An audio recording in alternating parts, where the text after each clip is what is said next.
17वीं शताब्दी में हुई फ्रांसीसी क्रांति में जब क्रांतिकारियों ने बोस्टन के किले के दरवाजों को तोड़कर अंदर प्रवेश किया तो पाया कि वहां बहुत सारे कैदी अपनी जंजीरों और बेड़ियों में जकड़े हुए थे।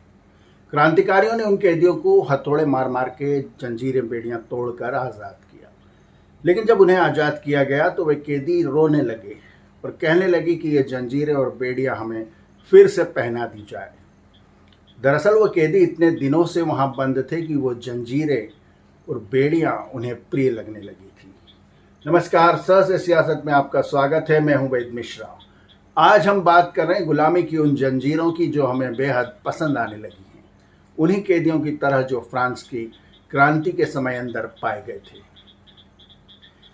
2014 के बाद ऐसी बेड़ियां तोड़ने का काम लगातार किया जा रहा है और गुलाम मानसिकता के जो भी प्रतीक चिन्ह थे उन्हें ध्वस्त किया जा रहा है। लेकिन आश्चर्य की बात है कि कुछ लोग इसका विरोध करने पर भी आमादा हैं।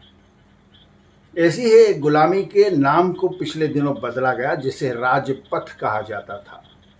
राजपथ उसे इसलिए कहा जाता था कि 1911 में जॉर्ज पंचम और उनकी क्वीन इस रास्ते से गुजरे थे। तब यहाँ दिल्ली दरबार का आयोजन किया गया था और दिल्ली को बाकायदा राजधानी घोषित किया गया था। उस दिल्ली दरबार में जॉर्ज पंचम और क्वीन के सामने हिंदुस्तान के सभी राजा, नवाब और शहंशाहों ने सलाम ठोकते हुए ये कबूल किया कि आप ही हमारे हुक्मरान हैं, अन्नदाता हैं, मालिक हैं। और जॉर्ज पंचम ने उन्हें नए नए खिताब अता किए, उन्हें इनाम और इकराम से नवाजा, जिस तरह कोई दौलतमंद शहंशाह अपनी गरीब रियाया पर चांदी के चंद सिक्के लुटाता है, उस तरह से। और ये दिल्ली दरबार के जो रियासतों के राजा और नवाब वहाँ आए थे वे बेहद खुश होकर लौटे कि जॉर्ज पंचम ने उन्हें सम्मानित किया है। दरअसल जॉर्ज पंचम ने उन्हें सम्मानित नहीं किया, बल्कि उन्होंने कुछ टुकड़े डाले थे अपने काले गुलामों को। लेकिन गुलामी मानसिकता इसी को कहते हैं और इसी राजपथ का नाम पिछले दिनों कर्तव्य पथ कर दिया गया, जो कि एक बहुत बड़ा कदम है और गुलामी मानसिकता को ध्वस्त करने की ओर रखा गया कदम कहा जा सकता है। इसके कुछ दिन पहले ही आईएनएस विक्रांत, जो नौसेना का समुद्री जहाज है, उसका अवतरण मोदी के करकमलों के द्वारा किया गया और उसे समुद्र में उतारा गया। भारतीय नौसेना का यह प्रमुख युद्धपोत है। आईएनएस विक्रांत का जब झंडा फहराया गया तो उस झंडे में भी बदलाव कर दिया गया है। आज़ादी के पहले से उस झंडे में जहां भारत का राष्ट्रीय प्रतीक तो मौजूद था, लेकिन उसके आधे हिस्से में सेंट जॉर्ज का क्रॉस लगा हुआ था।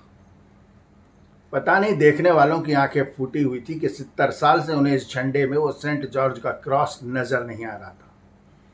लेकिन अब उस सेंट जॉर्ज के क्रॉस को हटाकर उसकी जगह छत्रपति महाराज शिवाजी की नौसेना का एक अष्टकोणीय प्रतीक चिन्ह लगा दिया गया है, जो कि राष्ट्रीय प्रतीक चिन्ह के साथ ध्वज में आधा आधा है। इसे भी गुलामी के एक प्रतीक चिन्ह को ध्वस्त करना ही कहा जाएगा, जिस पर किसी की नजर नहीं पड़ती थी या जिसकी हमें आदत पड़ चुकी थी।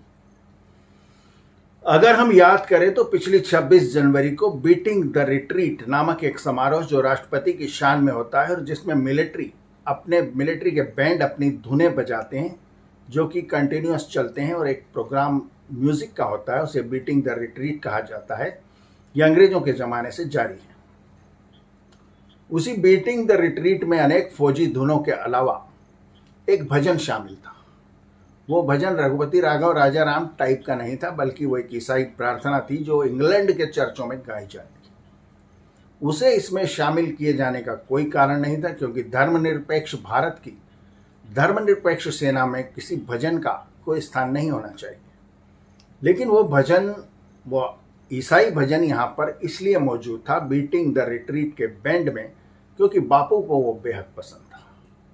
लेकिन पिछली 26 जनवरी को उसे हटा दिया गया है और उसकी जगह बैंड ने जो धुन बजाई वो थी सारे जहां से अच्छा हिंदुस्तान हमारा। तो 2014 के बाद से गुलामी के इन प्रतीकों को ध्वस्त करने का सिलसिला लगातार जारी है और लगातार जारी रहेगा। शायद इसका एंड उस समय होगा जब हम देखेंगे कि जॉर्ज पंचम की इस्तकबाल में जो गीत लिखा गया था उसके बोल थे, भारत भाग्य विधाता, जन गण मन अधिनायक जय हे। अधिनायक यहाँ कौन था? अधिनायक थे अंग्रेज, अधिनायक थे जॉर्ज पंचम। जब इस राष्ट्रगीत को बदला जाएगा वंदे मातरम से, तब इस गुलामी के प्रतीकों का ध्वस्त होने का सिलसिला शायद पूरा हो सकता है। सहज से सियासत में आज इतना ही। अगले अंक में फिर मुलाकात होगी किसी नए मुद्दे के साथ। चैनल को सब्सक्राइब करें और बेल आइकन के बटन को दबाएं ताकि जब नया वीडियो अपलोड हो तो उसकी सूचना आपको तुरंत मिल जाए। तब तक के लिए धन्यवाद। Thank you. नमस्ते।